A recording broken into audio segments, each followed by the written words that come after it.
everybody, this is Sarah Whitaker, And Salty Dalty. here for Working the World, episode 21. And today we're going to be going over promos. How have you been doing today? Well, good news today. Today is my clearance date for me being able to do physical activity without the knee brace. So Yay! I got full leg day in without the knee brace. Also been getting back to doing some sled work on there. I'm not putting any direct load on my knee like barbell squats or anything like that, but I am working the muscles quite heavy around the knee, like doing heavy leg curls, doing some hip abductor work. I'm doing a lot of heavy calf work lately, trying to, you know, strengthen the muscles around the knee, as well as also some quad work, but that's more range of motion related. But I got full range of motion back. It's just a matter of getting that soreness out. Yeah, I'm glad that you're finally getting better, because Yeah. we were worried about that for a long time. But I also got some, and I'll bring this next time. I got those heavy duty knee braces, and I'll actually go ahead and give a quick demonstration for viewers on the podcast to be able to see this, doggone knee brace, as well as also put one of these bad boys on. Alrighty. Well, while we're focusing on the podcast, let's go on to our jargon of the day. Mhm. Jargon of the day is the stick. I mean, this thing right here? This thing right here, it's the stick is the microphone, and it's usually asking people how to work the stick, or just like how people work the stick. I mean, it's also another name for doing promo. I was going to say that could be taken by people who don't know the context on so many different wrong ways. So, you could use, especially with Finley Shillelagh. Never mind. Well, I mean, people make jokes about sticks all of the time. Yep. This one here is rather sharp and pointy. So, Yikes. but anyway, so any promos that come to mind for you off the top of your head, or wrestlers that were really good on the stick? Well, the legendary ones, especially with Dusty Rhodes and Hard Times. One of the ones that stick out in my mind. But I mean, let's go back into history, and it's like, how far back do promos go? Because it's like we got Adrian Street, and then we have Gorgeous George. Yeah, I'd say Gorgeous George would be the OG to a degree on this, because before matches he'd get on the stick, and this is actually where supposedly Muhammad Ali actually got his inspiration from, was Gorgeous George. It's like, aren't I pretty? Aren't I pretty? That's where he got the idea to do that and bring that over to the professional boxing rings. Interesting. Yep. Gorgeous George was a huge influence on Muhammad Ali. And of course, Gorgeous George got his gimmick from his wife, but he was the first wrestler to go out of his way to antagonize people. It's like throwing the hair clips out. Aren't I pretty? Yeah, you'll never be as pretty as me, but and then you have Nature Boy Buddy Rogers, who goes and takes that to the whole next level. For I want everybody to know, to a nicer guy it couldn't happen. And he would go out of his way just to try to make people hate him, and most of the time it worked. And then you have some people like Andy Kaufman who just are thrilled and enticed by it. It's like, I want to be like this guy. And then you end up with him wrestling women in Memphis and getting pile driven by Jerry Lawler, and the rest, as they say, is history on that. So, especially when we get into the olden days, we also think of Territory, right? territory, because it's like Harley Race. The greatest world champion that ever lived. Actually, I was watching a video on him on YouTube. Actually, it was the promo I was going to mention here earlier today.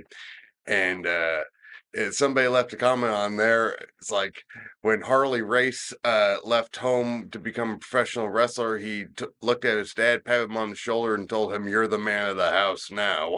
And he was 13. So, but yeah, Harley, man, I tell you this, as far as promos go, if you want to talk about somebody who's great on the stick without having to yell and scream all the time, Harley Race is right at the top of the list. But his best promo, in my opinion, or my favorite promo of his, is one where he actually does go and raise his voice, which would be the bounty. Mm. Imagine this, because you can actually go on YouTube and watch this. Imagine a 245-pound wrestler with shoulders about as wide as a door frame, and he's got mutton chops and curly hair with a mustache, wearing a 70s style suit with a briefcase full of money and also the World Heavyweight Championship belt in there, ranting and raving about how he'll give somebody $25,000.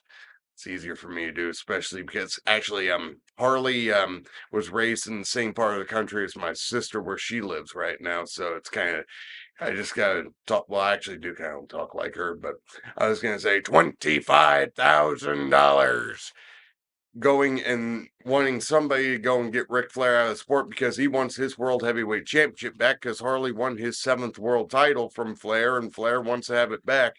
Just the visceral hatred and frustration in his voice, like it comes across as so genuine. Promos, in my opinion, need to be genuine, and they need to be not wrestlers trying to go out there and act, because otherwise, like I said, we'd probably be actors. It's all about being genuine, connecting with your audience. So, but I was gonna say that promo, like you could sense that he's legitimately getting worked up, so worked up to the point where he actually has a little bit of a, what's the term? I'm actually having it right now. Having a little bit of a blank out. Blank out. Yeah. And he's like, Kabuki! Yeah. Where he's trying to name all the wrestlers, come take this bounty. But yeah, that's one of my favorite promos of all time. So much so that I did my own version of it for your school project. Yep. 100 cents. If you know, you know.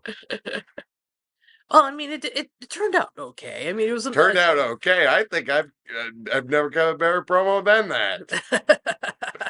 I want to talk about visceral hatred. By the way, that offer still stands for 100 cents. Yeah. Anyway, so any other? Well, we just mentioned Dusty. We just mentioned Dusty. Well, Dusty, I was gonna say, genuine. When he went out there, he didn't try to fool the people. He didn't try to go out there, and Dusty was himself, and he was going and speaking things that he truly believed in and seen, and tapping into that and bringing that emotion out of him because but basically he's doing the exact opposite of what G.I. Jurgeef, who was a mystic and an acting teacher that heavily influenced Bill Murray. Don't conceal your emotions from yourself or the audience because, yeah, the pro wrestling fans want to buy into what you're doing instead of being like, hey, we're on the fourth wall. So, but Dusty was fabulous at being able to bring you in like this because he was genuinely being himself. Like when you look on, because I'm giving people visuals so they can go ahead and look on YouTube. Imagine a white redneck with a really heavy set with blonde curly hair who talks like a black man with a lisp. That's Dusty Rhodes. And that's just who he was. He wasn't trying to be pretentious or anything. That's just how he was. And that's how, like, when he was going and reaching out to people, it's like people felt that instant emotional connection and could vicariously live through him. So that's something else that promos, like, I'm a huge believer in. But any more come to mind for you? What was that? Any more come to mind for you? Jake the Snake Roberts. Want to talk about somebody who never raised their voice in a promo? Yeah, Jake, but was he relatable? Jake, I think people could relate to Jake because, in the sense of, they've always known that one guy that was just a dirty, rotten scoundrel living in the gutter. It's like, I'll go ahead and tell you. My father reminds me a lot of Jake the Snake Roberts in his younger days. I'm just gonna be flat out with that. Except my dad would always get drunk and raise hell and raise his voice and all that. But I when I look at Jake the Snake Roberts, like when he's coming in dressed in blue jeans and a t-shirt and all that back in the day. Before he started wearing his gear cutting promos on there, he'd come in wearing a leather jacket and all that. It reminds me so much of my dad and the crew would hang around with. And I was gonna say, man, it's like he just gave that, like, this guy here, he's a dangerous mastermind here who just looks like he just came out of the gutters. Like he just looks really snake-like. Like this guy just doesn't look trustworthy. Trust me. It's like, would you trust Jake Snake Roberts? Nope. Not unless you handed him a buttload of money and had him be your have him be your what's the term I'm looking for? Bodyguard? Not bodyguard. Uh Coach. Coach. Like Yeah. like Mentor. yeah, mentor like Lance Archer did, because he kind of gave that similar impression too, just in a modern sense. Hmm. But yeah, man, it's like Jake's promo at WrestleMania 6 in the muck of avarice. Just how he, like, if he did have his volume on his voice go up a little bit, it was for a specific reason, because he's building up to something on there to make a point of it. It's like when he would do everything such layered, but made it so smooth and so, like, he didn't look like he was acting. He was like I said, being genuine with the people. It's like he's, because Jake gives a story that he was wrestling Bob Roop in the 70s and Bob dropped a knee in his throat, and for some reason or another, just damage his larynx to the point where he couldn't raise his voice that high. So he had to learn how to speak softly and get people's attention. Hmm. And Sid Vicious actually said the same thing. It's like he'd speak really like this, and then he'd go ahead and try to draw you in, draw you in, and then he'd raise his voice like this. So Ouch. kind of like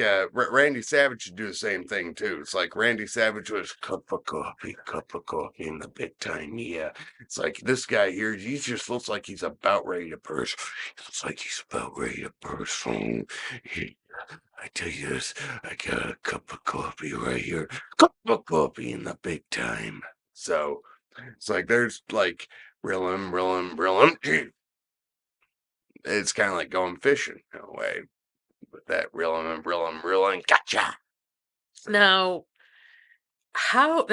let's go into something that doesn't necessarily work along those lines, but the Ultimate Warrior, how did I mean, it's like his promos were so off the wall. He believed. I mean, it's like he believed. He believed. He said he created his own little Ultimate Warrior universe in his head and made the character kind of around that universe in his head, because like he wanted to be that comic book character come to life. So it's like, well, and so much so that he actually created his own comic book. Hmm. But I was gonna say, man, he believed his promos. Like, should I jump off the tallest building in the world? Should I lay across a field and let them run me with lawnmowers? Should I go to Africa and let them trample me with the raging elephants?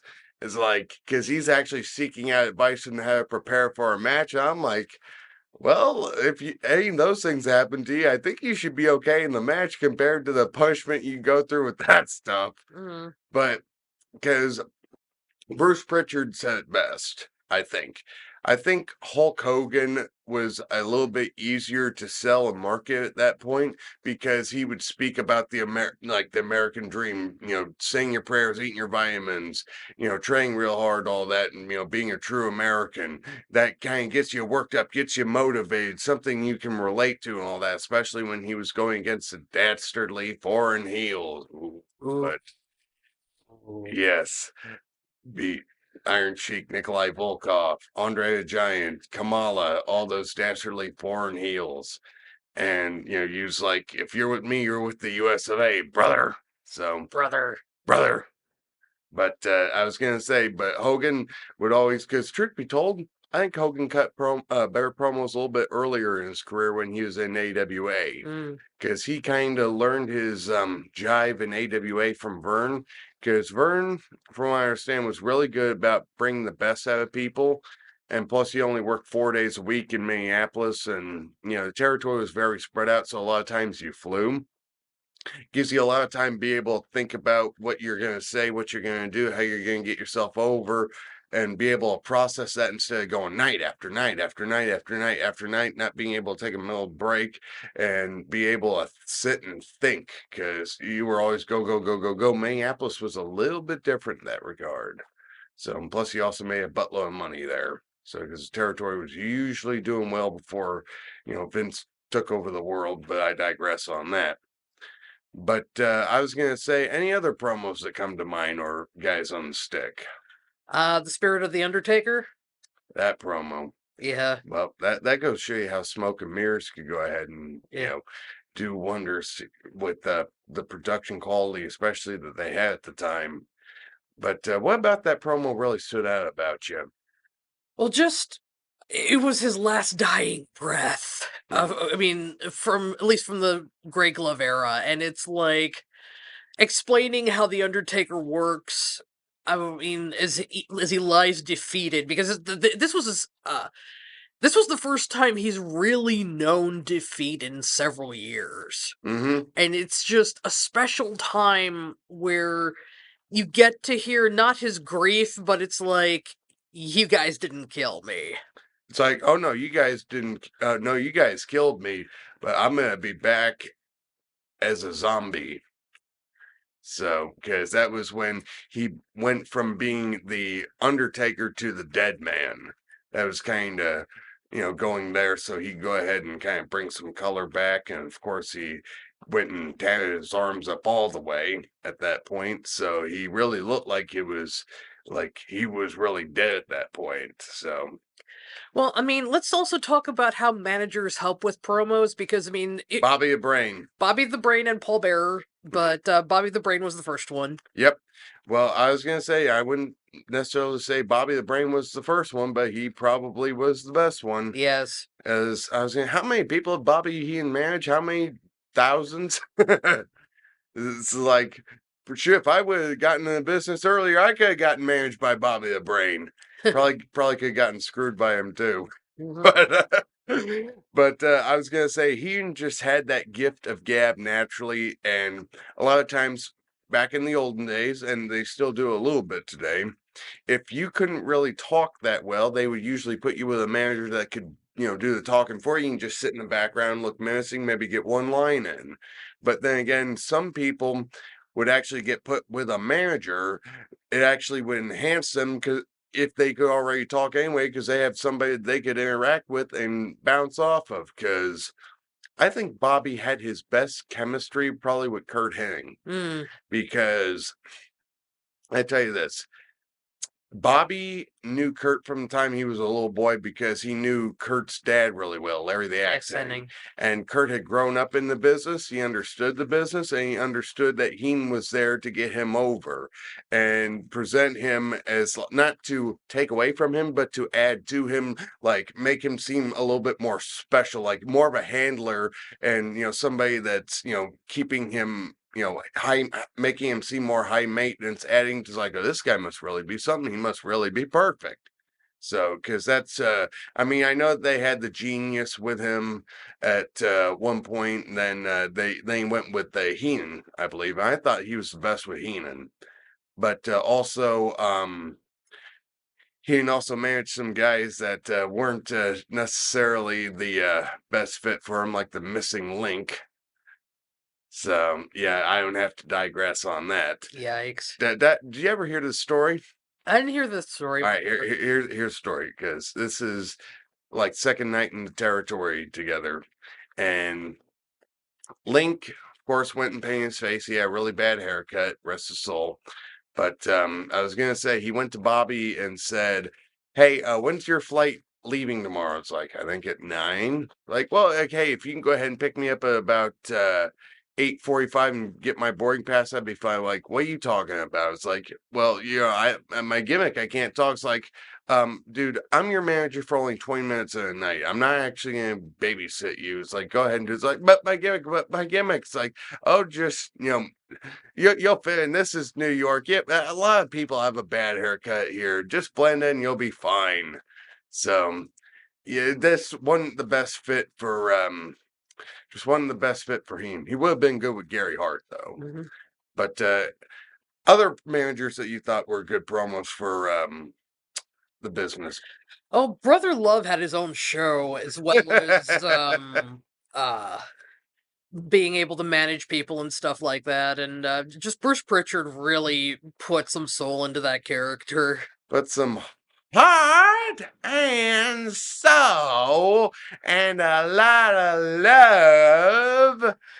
Uh, for people who don't know about the Brother Love gimmick, he actually got the majority of it from Robert Tilton, who's a televangelist in Dallas, and been accused in the past of being a little bit of a shyster, as well as like Jimmy Swaggart and those guys. That was kind of like at the height of the televangelists from the South being on there. It's like, I'm going to go ahead and do this, but I'm going to try and make it to where it's not religiously offensive. So it's like, okay, I'll go ahead and make it the Book of Love. So, because he actually kind of looked like a preacher that you'd see a honeymoon suite ready to marry a couple, or in Vegas or Vegas, something like that. yeah.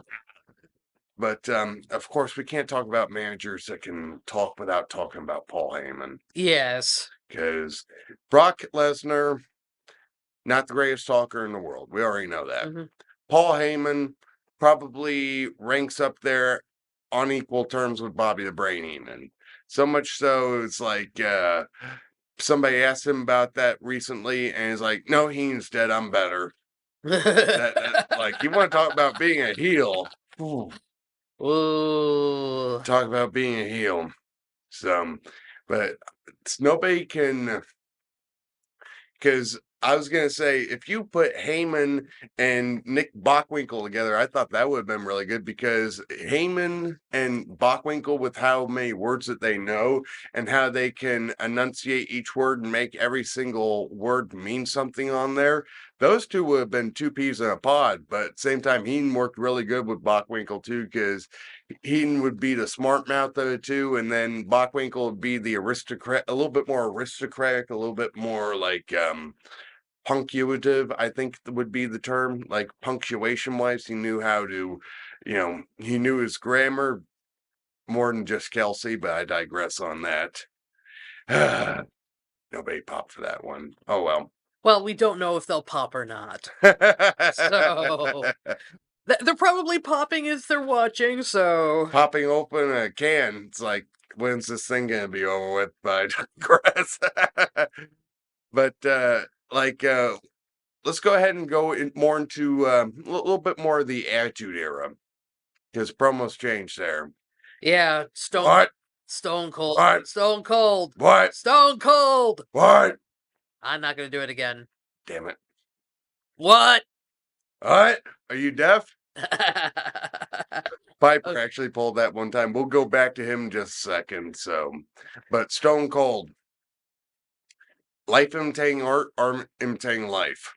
He got his shtick in ECW when he got fired from WCW, and cut this really awesome promo, just like Stone Cold would, about how angry and PO'd he was. And he just went and laid it all out there, how he truly felt, how he should be a star, how he got held down. And then round comes WWF, and they bring him up there as the ringmaster. It's like, you're giving me more of this garbage? Like, no, I'm not going to be able to get this over. Just put me out there as my real name. Steve Austin, whatever. Then he came up with the Stone Cold gimmick after watching the HBO documentary, Richard Kuklinski. You better drink your tea. It's going to get stone cold. And he ended up getting that name. And originally he was going to do that gimmick kind of like a Jake the Snake style promo. It's like, the $1 million dream, cutting off the blood to the brain. Yeah, you would say that'd be cold. Stone cold. Kind of something like that. Mhm. And then it's like, wait a minute, let's go ahead and do my promo style like I did in ECW. Like, well, let me tell you something. I'm going to go ahead, whoop some ass, drink a few beers. What? I said Stone Cold said so. And if I was going to say, if Austin didn't go to the hospital, have his lips sewn up, it's like we couldn't, not have one of the best wrestling promos of all time that captivated the business for next 30 years, so because he's still making a living off that promo selling t-shirts. And I was gonna say he got 2 slam dunks on that one. Yeah, he did. Amen. Eh, So of course Rocky, because like Rocky comes from the school of Gorgeous George. His father knew Muhammad Ali. Muhammad Ali was a massive fan of Gorgeous George connections. The rest I say is history. Yeah, I was gonna say it's like nobody was as vicious on the mic as far as burying people than The Rock, and it's like can't say as I blame him because thing with Rocky is this that he when he does it, it's so entertaining. It throws you in because some people I've heard in the business say it's like, yeah, all he did was just go and bury people. And it's like, yeah, but people still paid to see him do it. So yep. that was, that was his career. And sometimes I say to each their own. It's like Roddy Piper. Roddy Piper would openly call people idiots, call them stupid, call them you know, fat, whatever they were without saying it, because back in the old days, it's like you'd never you never expose your opponent's weaknesses. You always accentuate their positives. Piper turned down and says, like, I rode with Mr. Wonderful. I know how much of an idiot this guy is. Like, oh, he's tough, big deal, big deal. You think, no, I'm not, brother. Ha, well, you know. So but Piper, can we go ahead and say this on air? Hmm. A lot of his promos were fueled by other white substances in powder form, from what Uh-oh. I've been told. Dun dun dun. Dutch Mantel actually asked him as far as like, well, how much did that cost you in 8 ball? It's like, probably $100 to be able to get that promo done. So, but I digress on that. But anything else that you wanted to refer? Can we do a quick comment about the psychology of promos? Actually, Or would you like to do that in the next episode? I tell you what, I'll go ahead and do that in the next episode. But can I go ahead and leave this little anecdote because I know we're low on time? Okay. The way that I kind of developed my promo style, and of all sources to be able to go and do this from. I don't know if anybody's ever heard of this, but that Drew Carey actually has an audio book and a book out from 30 years ago about called Dirty Jokes and Beard, the stories that are unrefined. And he's going and talking about how the way he developed his comedy style because he used to work kind of blue. He's like, not because I use curse words in my jokes, because I would tell the jokes like I was telling them to my bar friends. And I was being as open and as honest with the audience as I could be to make them feel like they were included in a private conversation. That's kind of how I do that. It's like I really got to believe and think about things that I really think about or draw from something to be able to make that happen in a promo. That's the way I try to do it, even if I'm talking about how much I hate a pair of shoes to the point where I'm going to kick somebody's ass. But it could be something as simple as that. Alrighty, it's time to go home. Yep, I got a pencil right here. It's one of these 2 fingers. I digress. Hey, Alright. we're talking about Stone Cold earlier. Yes, we were. You can find us on your favorite podcast platform, and you can find us on YouTube on Working the World 0240. All right, now everybody, shoot the half, and of course, stay classy, San Diego. Stay classy.